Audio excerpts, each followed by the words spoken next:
ओम नमः शिवाय। नमस्कार दोस्तों, स्वागत है आप सभी का आपके अपने यूट्यूब चैनल खुशहाल ज़िंदगी में।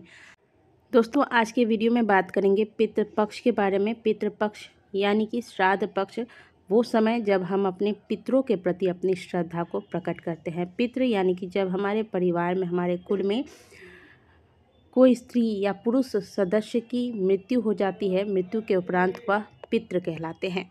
पितरों की आशीर्वाद से जीवन में हमेशा हम सफल होते हैं, परिवार में हमेशा खुशहाली बनी रहती है। किसी वजह से यदि पितृ हमसे रुष्ट हो जाए तो उसके लिए श्राद्ध पक्ष बहुत ही अच्छा समय होता है। तर्पण द्वारा उनको तृप्त करके, उन्हें प्रसन्न करके उनकी कृपा प्राप्त करने का। तो पितरों की कृपा आप पर बनी रहे, या फिर अगर आपको पितृ दोष लगा है, पितृ आपसे रुष्ट है, तो पितरों को प्रसन्न करने के लिए घर पर आपको श्राद्ध पक्ष के दौरान प्रतिदिन तर्पण किस प्रकार से करना है, ये पूरी जानकारी इस वीडियो में हम आपको देने वाले हैं। वीडियो को अंत तक जरूर देखिएगा। यह बहुत ही सरल सी विधि है, आप बिना ब्राह्मण के भी इस विधि को घर पे कर सकते हैं।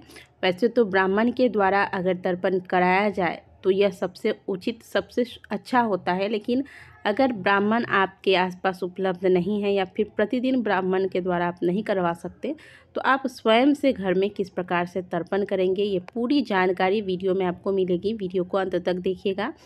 वीडियो को आगे बढ़ाने से पहले आप सभी से रिक्वेस्ट है, वीडियो को फटाफट से लाइक कर दीजिए। चैनल पर पहली बार आए हैं तो चैनल को सब्सक्राइब कर दें। सबसे पहली बात, तर्पण कभी भी आपको घर के अंदर बैठकर नहीं करना है, खास करके घर के मंदिर में तो बिल्कुल भी नहीं। आप घर के आंगन में बीच में बैठकर इस पूरी क्रिया को कर सकते हैं, और या तो आप बालकनी में बैठ के कर सकते हैं। जहाँ भी आप करते हैं वहाँ आप ध्यान रखिएगा, एक तुलसी का पौधा अवश्य रख लीजिएगा। तुलसी के बगल में बैठकर अगर श्राद्ध कर्म व तर्पण इत्यादि किए जाए तो इससे पितृ शीघ्र प्रसन्न होते हैं।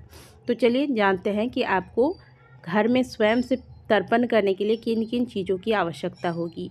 सबसे पहले ध्यान रखिएगा, स्टील के पात्र का आपको प्रयोग नहीं करना है। कांसे या पीतल के बर्तनों का आप प्रयोग करेंगे। एक आप लोटा में जल भर लें, इसमें थोड़ा सा गंगा जल मिला लेंगे, इसमें काला तिल रखेंगे और साथ में जौ। ध्यान दीजिएगा कि जो जौ आप इसमें डालेंगे वह कीड़े लगे हुए ना हो, तो सुंदर अच्छे जौ दे के ले लीजिएगा। गाय का कच्चा दूध, अब यहाँ ध्यान दीजिएगा, 1 चम्मच भी हो तो आपको गाय का कच्चा दूध ही डालना है। पैकेट वाला दूध जो होता है उसमें शुद्धता का कोई प्रमाण नहीं होता।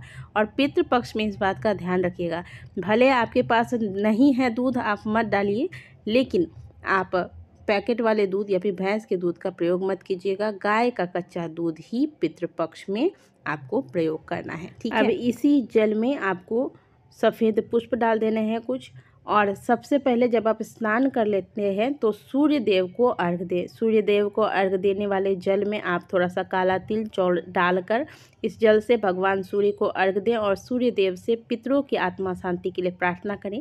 इसके बाद आपको करना है अब करना है आपको तर्पण। तो तर्पण के लिए आप दाहिनी हाथ में इस प्रकार से अंगूठे के नीचे कुशा को दबाएंगे और इस प्रकार की मुद्रा बना लेंगे। देखिए, हथेली में जहाँ पर अंगूठा होता है यहाँ से पितरों को जल दिया जाता है और इसी से पितृ तृप्त होते हैं। तो इस प्रकार की मुद्रा आपको बना लेनी है। ये मुद्रा विशेष पितृ तर्पण के लिए प्रयोग की जाती है। सबसे पहले अपने पितरों का ध्यान कीजिए, पितरों से प्रार्थना कीजिए कि हे पितृ, यहाँ पधार कर मेरे द्वारा किए गए तर्पण को स्वीकार कीजिए और तृप्त होइए। इस प्रकार से प्रार्थना कीजिए। और तर्पण करते वक्त सबसे पहले हमें त्रिदेवों का ध्यान करेंगे। देव तर्पण करेंगे। सबसे पहले ओम ब्रह्मा तृप्यताम बोलकर एक बार जल लेना है, अंजलि में छोड़ना है। फिर दूसरी बार जल लेकर ओम विष्णु तृप्यताम, फिर तीसरी बार जल लेकर ओम रुद्र तृप्यताम बोलकर इस प्रकार से देव तर्पण करना है। ये तीनों जो है ब्रह्मा विष्णु महेश, हम इनकी ही संतान है, तो सबसे पहले इनका ध्यान करते हैं। ठीक इसी प्रकार से आपको 7 बार और जल देना है, सप्त ऋषियों का ध्यान करते हुए। आप जिस प्रकार से स्क्रीन पर देख रहे हैं इसी प्रकार से आपको जल देना है। अब इसके बाद आप बारी आती है पितरों को जल देने की। तो पितरों को जल देने की विधि आप अच्छे से स्क्रीन पर देख लीजिए। तर्पण व श्राद्ध मुख्य रूप से 3 पीढ़ी तक किया जाता है। जैसे आपके पिता पिता के पिता यानी कि आपके दादा और दादा के पिता यानी कि पितामह, 3 पीढ़ी तक तर्पण किया जाता है।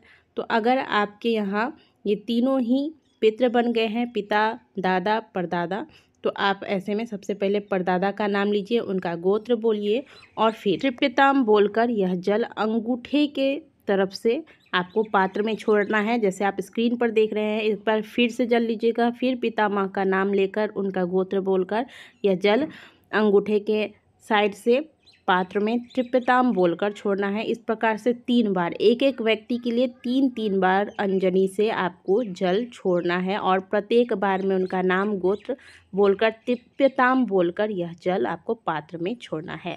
तो जैसे आपने पहले पितामह का कर लिया तर्पण, फिर इसके बाद आप अपने दादाजी के नाम लेकर उनका गोत्र बोलकर इस प्रकार से जल छोड़ेंगे।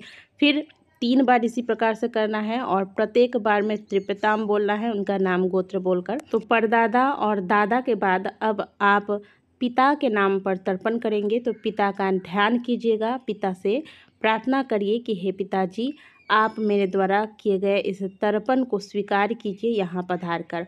और फिर पिता का नाम गोत्र बोलकर त्रिपिताम बोलते हुए इसी प्रकार से 3 बार आपको पात्र में जल छोड़ना है। इस दौरान देखिए, आपके मन में अपार श्रद्धा होनी चाहिए अपने पितरों के लिए।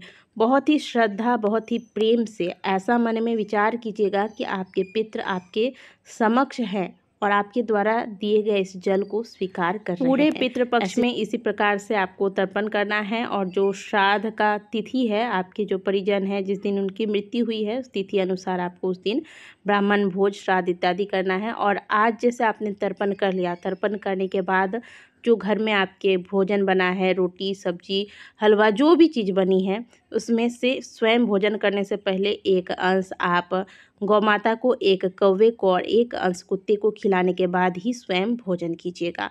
प्रतिदिन का आपका यही नियम होना चाहिए। और ये जो जल बच गया है और ये जो आपने तर्पण किए हैं, ये कुशा वगैरह, ये सारे आपको ऐसे गमले में या फिर ऐसे वृक्ष के नीचे रखना है। हो सके तो पीपल के नीचे रखिए, डालिए जाकर, और नहीं तो किसी ऐसे गमले में डालिए जहाँ पवित्रता हो, किसी का पैर ना लगे। एकदम ध्यान रखिएगा इन बातों का, किसी का पैर ना लगे, ऐसे स्थान पर ही इन चीज़ों को आपको जाकर डाल देना है। संभव हो तो पीपल वृक्ष के नीचे ही डालें। इस प्रकार से आपको घर में बहुत ही सरल विधि से अपने पितरों का ध्यान करते हुए पूरे पितृपक्ष में उनका तर्पण करना है। और फिर ये जैसे हमने आपको बताया, गौ माता को, कुत्ते को और कौवे को भोजन देने के बाद ही स्वयं भोजन करिए, भोजन में शुद्धता रखिए। तो इस प्रकार से आपको घर में सरल विधि से तर्पण करना है। वीडियो आपको कैसी लगी है? आशा करते हैं कि वीडियो आपको अच्छी लगी होगी। वीडियो अच्छी लगी है तो वीडियो को लाइक कीजिएगा, कमेंट बॉक्स में हर हर महादेव अवश्य लिखिएगा। मिलते हैं आपसे अगली वीडियो में, तब तक के लिए ओम नमः शिवाय, हर हर महादेव।